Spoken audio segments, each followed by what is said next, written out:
Seguimos en el siglo III y no dejamos de encontrarnos con historias realmente asombrosas.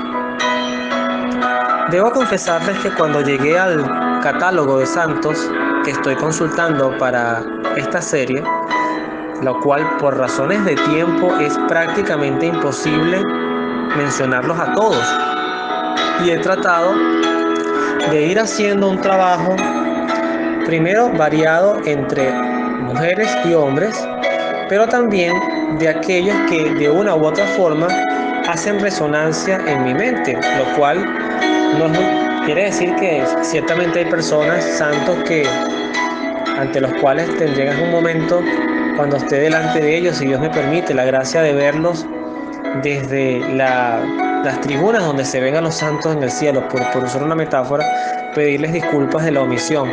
Porque además es una serie que tiene un propósito muy interesante, si me permiten la afirmación. Es motivarnos a la santidad y es encontrar en fuentes seguras, históricas, reales, pues motivadores para esa santidad. Cuando llegué a Perpetua y Felicidad, me pasó lo mismo que con Cosme y Damián. Yo decía, bueno, estas santas yo las he escuchado, inclusive cuando se hace la letanía de los santos o cuando se hace una plegaria eucarística donde mencionan a los santos, aparecen Perpetua y Felicidad. Y me llamaba la atención, pero no avanzaba de allí. Gracias a esta serie y a este momento, pude profundizar en una historia que les voy a confesar me ha marcado mucho, me parece muy significativa. Primero por los actores de la misma.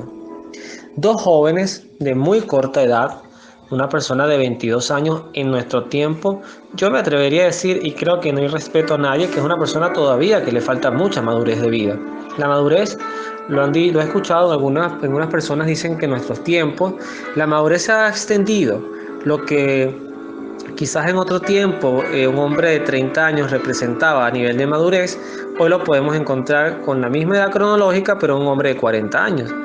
Porque además los procesos de independización, de dejar el nido, de buscar caminos, de aprender a resolver problemas, cada vez en nuestros jóvenes se hace más prolongado.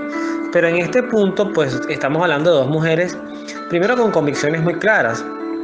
Y yo diría, con una visión pagana, que hay un culpable muy claro de toda esta situación, que es Sáturo, un diácono. Por eso no quería perder la línea de los actores. Hay un catequista que formó a estas mujeres. Y este catequista se hace corresponsable de las vidas de estas mujeres. Él, sin ser apresado, va y comparte el destino de sus catequizadas. En las misiones evangelizadoras, una de las grandes preguntas que tenemos que hacer, y es durísimo lo que voy a decir, pero lo tengo que decir, es si nosotros estamos viendo los sacramentos, los procesos de formación de catequesis, comunión, primera confirmación, como productos terminados. Hago una masa, le coloco los ingredientes, meto en el horno, sale el producto, lo entrego a la venta si fuera una panadería, y ahí en adelante a mí ya no me importa qué pase con ese pan.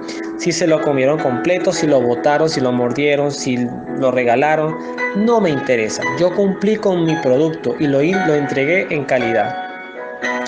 Este catequista, yo creo que como primer llamado, y no es protagonista de la historia, pues estamos hablando de Perpetua y Felicidad, pero este catequista a mí me hace una interpelación muy directa, porque particularmente por mis manos han pasado muchas personas, o por mi tiempo han pasado muchas personas que han vivido procesos de formación. Y hoy me atrevería a decir que de centenares, porque no son pocos, son grupos de 30 por años, 30, 25, de centenares de personas que han pasado por procesos de catequesis donde yo he estado involucrado. Hoy me sobran dedos de una mano, para yo saber qué ha pasado con sus vidas. Y eso me interpela, porque entiendo que no hemos hecho, o lo digo por mí, no he hecho un trabajo evangelizador de acompañamiento, sino de predicar. Como el artista que se para en tarima, le canta a un público que ni conoce, se baja de tarima, recoge los frutos de su trabajo y a su casa a descansar. ese primer punto es importante porque aquí vemos un catequista que establece comunidad y eso es un llamado para consagrados, esto es un llamado para diáconos, un llamado para matrimonios que hacen vida pastoral, para laicos. ¿Dónde están nuestras comunidades de evangelización? Creo que eso hoy nos llama a capítulo. El otro punto es la figura del padre de Perpetua. Porque además, sin dejar por fuera al emperador Severo, como mandó a que los que se hicieran cristianos o no quisieran adorar a sus dioses, pues tenían que morir. ¿Sabes? Ese es el decreto. Nosotros siempre estamos a merced de un loco que nos pueda gobernar. Y por eso, más que pretender, déjenos tranquilos, yo no le hago daño a nadie. Si tú crees en Satanás y tú crees en Mahoma y tú crees en la Torá y si tú crees en la santería y si tú eres brujo, mientras tú no te metas conmigo, todos somos felices. Y resulta ser que casi siempre en la historia, casi siempre la fe que ha salido más martirizada, la fe que ha salido más perseguida, ha sido la fe judía y la fe cristiana. Y eso no es poca coincidencia, porque los judíos, que son nuestros hermanos mayores, que tienen una fe en proceso de revelación, pero que en algún momento entenderán por la parucía de Cristo que de ellos viene la fe, pero que hoy nosotros somos partícipes de adorar y de reconocer a Cristo como el Salvador, el Mesías que ellos esperan, pero el Mesías no entendido como el rey que gobernaría Israel, sino como el rey del universo, de todo lo creado. Eso es muy llamativo porque nosotros tenemos que estar preparados. No sé si será en este tiempo, en tiempos del porvenir, pero es lo que está profetizado, a agudísimos momentos de persecución al cristianismo. Y serán momentos que nos interpelarán y si no es con nosotros, tenemos que formar a nuestros hijos, no una suerte de paranoia, sino estar preparados. ¿Qué es estar preparado? Si alguien se para delante de mí y empieza a insultar a mi madre, como decía el Papa Francisco, si alguien insulta a tu madre, tú le das un puño y le das un puñetazo, porque mi madre se respeta. Y ese mismo celo por mi madre, por mi hermano, por mi padre, por mi esposa, por mi hijo, ese mismo celo que y sobre todo a las madres, que las puede hacer morder como leonas enfurecidas a cualquier agresor sin medir tamaño ni fuerza ni nada, es el que nosotros deberíamos tener por Dios y por el cristianismo. Y Perpetua nos enseña eso. Porque cuando se dictamina este decreto, el que practique algo que se llame cristianismo debe morir. Pues a ella le consiguen, no en una cueva oculta, no detrás de una piedra, no en el medio del océano, en un barquito escondida. La consiguen en su casa y se la llevan prisionera desde su casa junto a su esclava Felicidad y otros 3 esclavos más. Tampoco el término esclavo debería alarmarnos tanto porque en este tiempo era el término que se utilizaba. Sí había esclavitud, pero esta era una esclavitud diferente, por lo menos esta particularmente.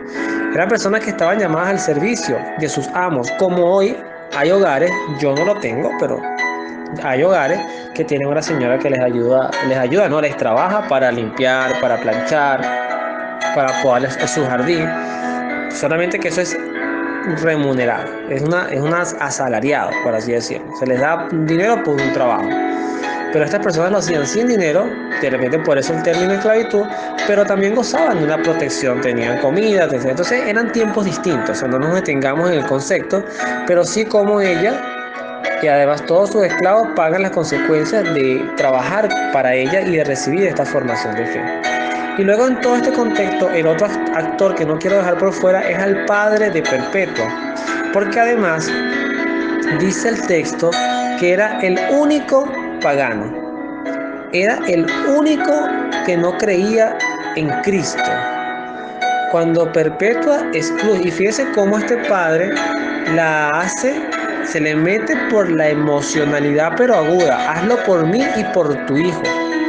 Y dice Perpetua, que dice el texto, ella se siente movida por esto. Pero al final, ¿dónde ella coloca a Dios? Donde dicta el primer mandamiento de la ley. Amarás a Dios por encima, por sobre todas las cosas. Eso incluye, queridos escuchas, eso incluye por encima de nuestra esposa, de nuestros hijos, de nuestros padres. Porque Dios merece ese amor y porque es el destino común que todos debemos aspirar. Y esa comparación que hace Perpetua de la bandeja llamada vasija y cómo a la vasija no se le puede llamar pocillo ni cuchara, es muy claro. Porque hay personas que juegan a esa falsedad, a ese ser lo que no son, a ese proyectarse una imagen que no tienen, o adaptarse cual camaleones al momento. Hay una historia que les invito a conocer. Yo no la conocía, yo sabía de Josefo. Josefo fue un historiador en los tiempos post-Cristo, que además fue un protagonista de aquella rebelión judía que terminó con la destrucción total de Jerusalén. Pero en Josefo se veía esta suerte de camaleón. Un ratico luchando con los judíos, en otro ratico se veía como a favor de los romanos. Y en esa vida camaleónica pues logró extenderse años de vida. Sus escritos son muy importantes, sobre todo los que hablan de hechos históricos donde nombra a Jesucristo sin él ser creyente. Es algo que le da fidelidad a la existencia de Cristo porque lo nombra un historiador que era judío en esencia, pero que también compartía lazos con algunos momentos del gobierno romano. Entonces nosotros tenemos que tener cuidado, y eso también nos inspira Perpetua, a esas actitudes camaleónicas. Perpetua quiere que le reconozcan vasija y siempre seré vasija. Soy cristiano y delante de quien tenga que decirlo, soy cristiano. Luego el proceso de martirio o el preámbulo del proceso de martirio no deja de ser muy igual o comparativo con la pasión de nuestro Señor. Porque nuestro Señor Jesucristo se consigue primero con la condena y con el diálogo donde en cierta forma con que Él dijera, yo no soy ningún Mesías, es una equivocación, déjenme ir. Se acababa todo, unos escupitazos, unos par de cachetadas y para tu casa. Pero Cristo se envuelve por la verdad, por mantenerse vasija, se ve envuelto en una serie de torturas que lo llevaron a una cruz. Y lo único que posiblemente consoló a Jesucristo fue el acompañamiento de los ángeles y el conocer hacia dónde estaba dirigida las consecuencias de su misión. ¿Qué se jugaba él por encima de su sufrimiento? ¿Qué iba a lograr a pesar de su sufrimiento? Y esa visión que tiene Perpetua, que luego transmitirá a Felicidad y a todos sus compañeros de martirio, fue clave para la vivencia de lo que les tocó vivir, valga la redundancia. Ya estando en clave de martirio, de sufrimiento, con los dolores que son innegables, pareciera que hay una suerte de consuelo sobrenatural que no reduce el dolor, pero sí establece una fortaleza como que el nivel de adrenalina llegara a 1000. Y una mujer o un hombre con una adrenalina elevada a 1000, si me permiten el ejemplo porcentual, es capaz de levantar un carro por rescatar a su hijo con las manos. Entonces pareciera que Dios da una fuerza sobrenatural que no priva el dolor, pero le da un sentido a ese dolor. Y el sentido del dolor era la promesa de que en esa escalera de sufrimiento que posiblemente tú y yo compartimos o vamos a compartir o hemos tenido, en esos escalones de enfermedades, de persecuciones, de desempleo, de angustias, de depresiones, dice sostente, porque al final cuando llegues a la cima hay un paraíso eterno que te espera. Y es así como tú puedes llegar a verte ante un verdugo, encontrarte ante el verdugo de tu vida y en vez de correrle, en vez de doblegarte, en vez de tener respuestas de camaleón, puedes indicarle dónde debe apuntar bien para que con su hacha pueda llevarte con esos sufrimientos al cielo prometido. Es una historia de verdad que permitiría, yo diría, esto se le pudiera sacar hasta una novela, hasta una película. Qué historia tan profunda de dos mujeres, principalmente Perpetua, pero de dos mujeres extremadamente valientes que derrumban ese concepto de que el hombre por encima de la mujer. No, aquí vemos santos pero que se complementan, mujeres y hombres valientes, heroicas. Además, estas eran madres que no vieron crecer a sus hijos desde la tierra, pero que hoy nos dejan un legado de valentía y que sigue siendo una inyección preparatoria para los frutos de martirio y santidad que no sabemos el día ni la hora, pero que es seguro van a iniciar. Porque el mundo camina hacia un paganismo total, en donde yo soy mi Dios, pecado original, y a su vez Dios, yo no le quito al ser humano su libertad de ser creyente. He transformado, hemos desfigurado el verdadero rostro de Dios para crear una religión que no existe. Que a ejemplo de perpetua felicidad y estos mártires valientes que le acompañaron, nosotros podamos encontrarnos con la valentía y el orgullo de ser llamados cristianos, vasijas al servicio del pan de vida que es nuestro Señor Jesucristo. Que Dios los bendiga, nos vemos en la oración.